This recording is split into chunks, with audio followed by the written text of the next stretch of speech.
Hello, welcome to the video. I've been getting a lot of questions about my big gouache palette. So before I cleaned it off for my gouache tips video, I figured we could do an updated gouache palette tour. I've been directing people towards my old video, but I recorded that 5 years ago and I have changed some of the colors. So I thought it would be better to make an updated one right before my gouache tips video that I can link in the description of that video. And also can act as a update of how this palette has worked out for me. I had a few comments about whether or not the paint would stick. Don't have any problems there. I'm gonna go through and swatch each color and list the brand and name. And I might also talk a little bit about any future changes I might make.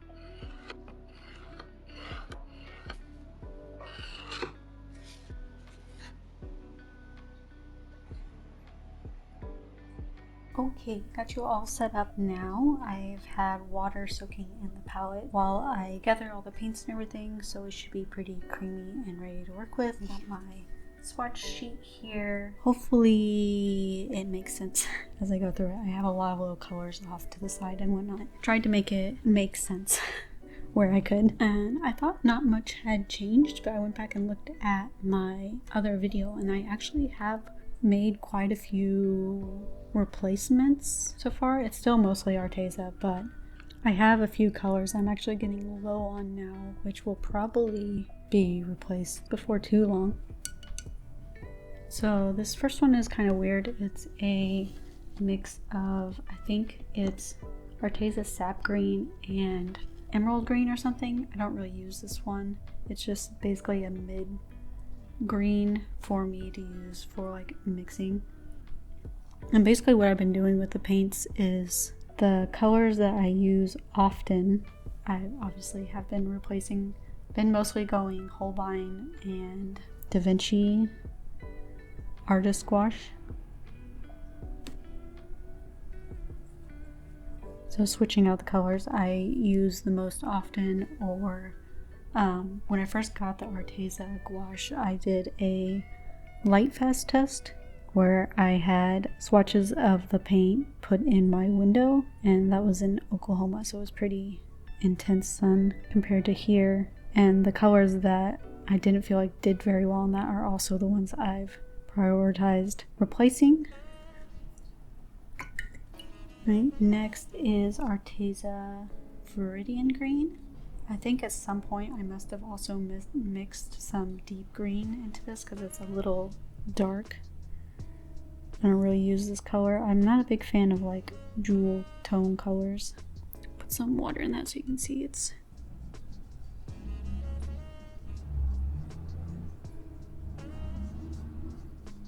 Maybe I should use this color more. It's kind of nice actually.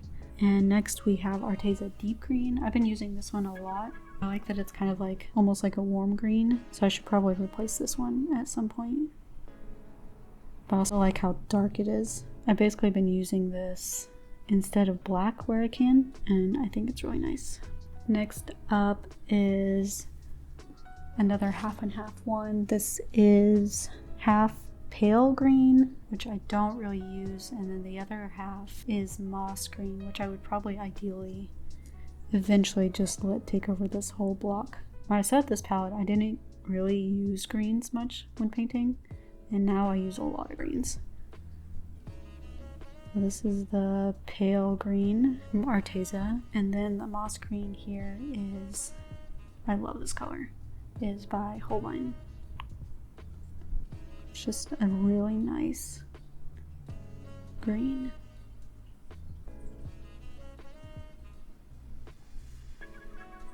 Next is lemon yellow, which I'm sure this probably stresses out some of you. It's very dirty because I only use it for mixing to make my greens more of a cool tone yellow.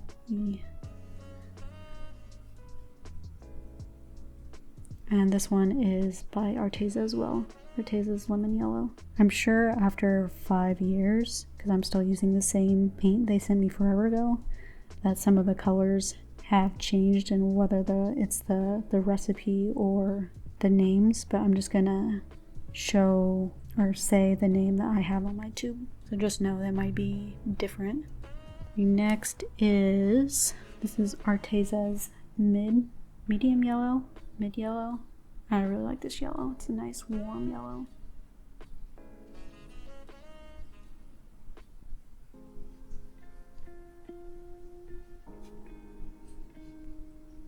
And next, this is one I've replaced since the last video. It's the Holbein, what is this? Permanent Yellow Orange. And I don't really use orange, but I do use it to mix with, to make colors less saturated, or just to change the color of it. I wouldn't say I use it often, like barely ever, but it replaced a Reeves gouache, so I felt like it really needed to be replaced if I was going to be using it for mixing on my like finished paintings. And then this is Arteza Scarlet Red. This is the very last bit I have of this color, so this is one I will have to find a replacement for. Probably not soon because this is like full, but at some point it'll probably be one of the next colors I need to replace. I do find that I don't really need to refill my palette very often. Mostly it's just white that I need to refill. Next is Arteza's Crimson Red. I like this color a lot. I think it's really pretty.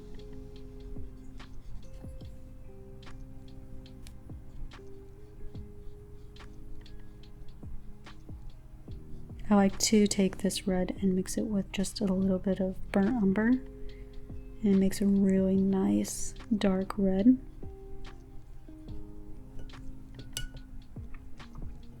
Next, I don't know how to say this one, John Brilliant Number 1 by Holbein.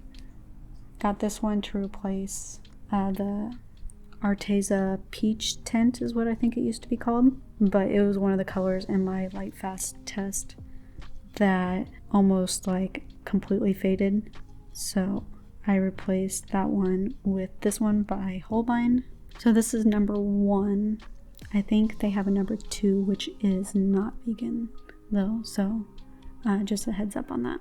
Then next we have Da Vinci Burnt Sienna. I still have some of the Arteza of this color, but I use this color a lot for skin tones, so I upgraded to the Da Vinci one, and the texture is just really nice. I still have some of the Arteza over here, which I use for mixing occasionally, like in my sketchbook and stuff. And then the last one is on this row is Arteza Burnt Umber. I would really like to upgrade this one soon because I've been using the burnt umber and that deep green a lot instead of black lately. But I do still have quite a bit of it left. I'm just going to put it down here.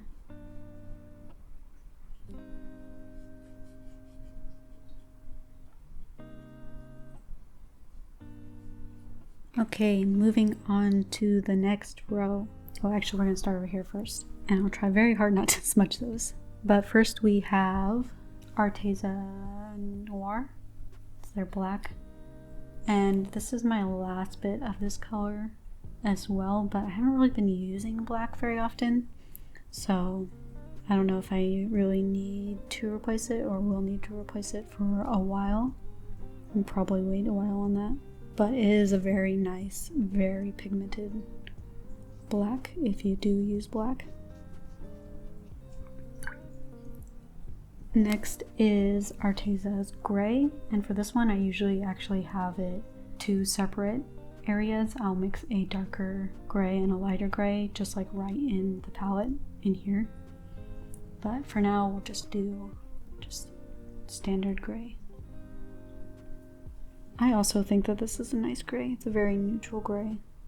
Well, maybe a little on the cool end, but I think it's good. And then it's kind of weird to swatch this, but this is Da Vinci's Titanium White. and the texture on this is really nice. I think that if you are somebody who is using lower quality paints for whatever reason, just having a nicer quality white to mix with can make the paints feel a lot nicer. And a lot of times, like, sets of paint don't come with enough white anyways. So if you're gonna get a set of cheaper paints to like experiment with or play with in your sketchbook or whatever, I think it would make sense to also invest in a nicer tube of white paint for mixing, unless you only paint with like darker hues, but then you could get a nicer darker hue paint to mix with. And then I'm not going to swatch the one next to that because that is also white. It's just the one that I use for mixing. Like if I need a white that is slightly blue, I will just pop a little blue in there and mix it with white right in this pot, and so it's just white that's always dirty. And then down here we have, this is Arteza's Sky Blue. I love this color. I'm almost out of it and I'm not sure what I'm going to replace it with. I need to look into that, but it is such a nice color.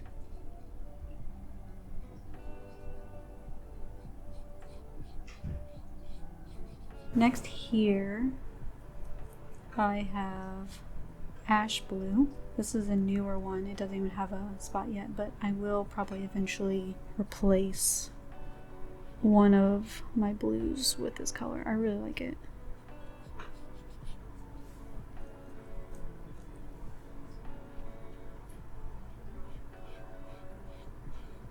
And this one is by Holbein. And then this one is a little dirty, but this is Arteza Ultramarine Blue. And it's down here because, again, I only use it for mixing. I'll just do a little.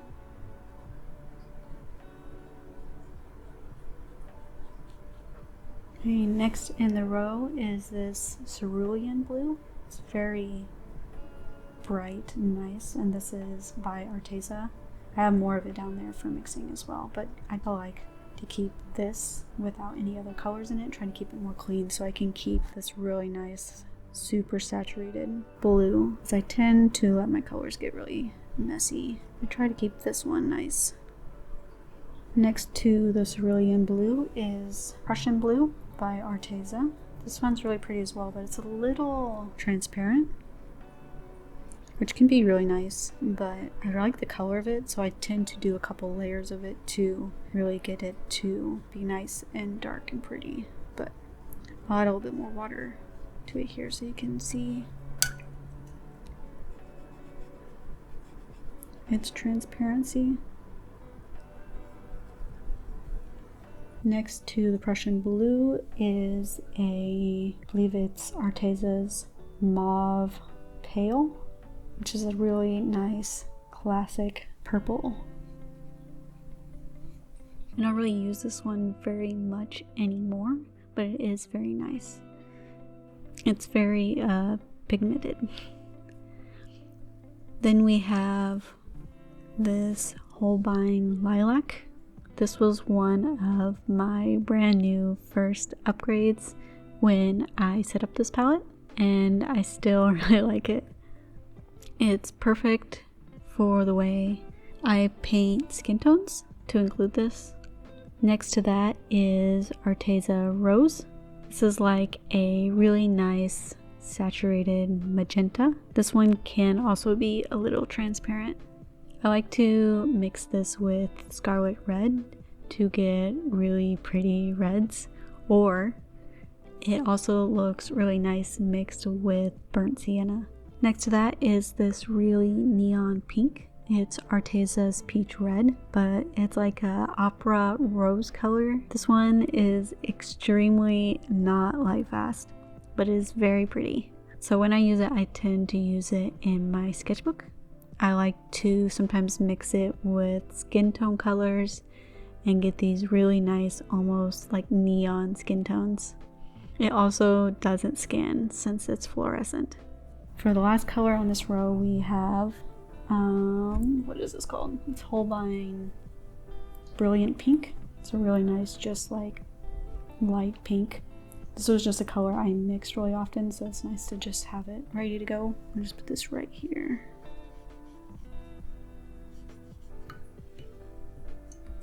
And now all that's left are these colors. These are like bits from like tubes that I wanted to finish off. So this first one is Arteza Burnt Sienna, which I use for mixing sometimes. It's a nice color, but the consistency isn't as nice as the Da Vinci one. Next up, this is, what is this? I think this is a Reeves. No, this one is this. This is Vermilion Red by Arteza.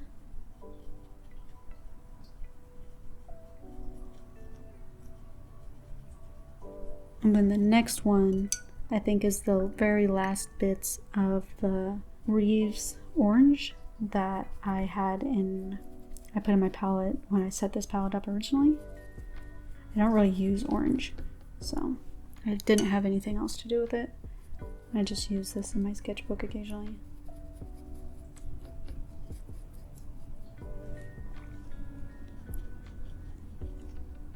It's not a bad color though. I just think it's probably not very light fast.